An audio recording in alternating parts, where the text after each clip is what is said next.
Phulia police ফাঁড়ি ঘেরাও বিজেপির। গতকাল গাংনাপুরে রাজ্যের বিরোধী দলনেতা শুভেন্দু অধিকারীকে গো ব্যাক স্লোগান এবং চোর চোর বলা প্রসঙ্গে এবার ফুলিয়া পুলিশ ফাঁড়ি ঘেরাও করে বিক্ষোভ দেখালো বিজেপির কর্মী সমর্থকেরা।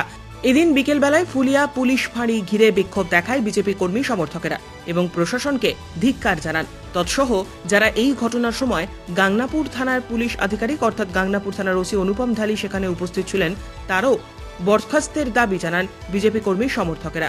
যদিও এই ঘটনা ঘটার সময় ফুলিয়া পুলিশ ফাঁড়িতে পুলিশ মোতায়েন ছিল চোখে পড়ার মতো।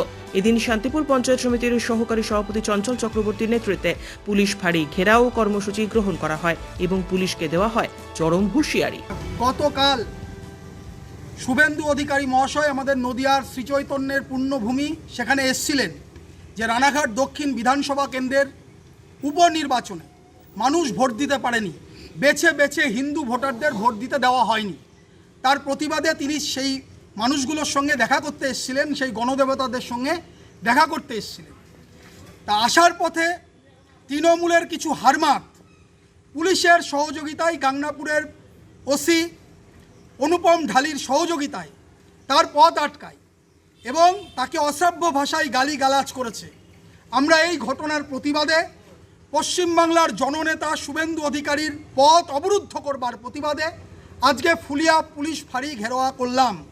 কারণ শুভেন্দু অধিকারী এমন একজন মানুষ, এমন একজন নেতা যিনি পশ্চিমবাংলার নিপীড়িত বঞ্চিত মানুষের একমাত্র অবলম্বন।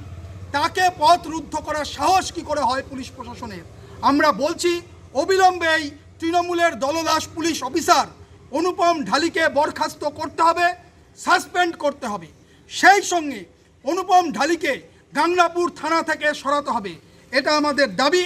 এবং নদিয়া জেলায় যাতে আগামী দিনে শুভেন্দু অধিকারীকে কালো পতাকা দেখানোর সাহস কেউ না পায়, তার জন্য সর্বস্তরের মানুষকে আমরা আহ্বান জানালাম এবং পুলিশকেও সতর্ক করলাম যে শুভেন্দু অধিকারীর এর পরের দিন অবরুদ্ধ করতে গেলে তার পরিণতি ভয়ঙ্কর হবে।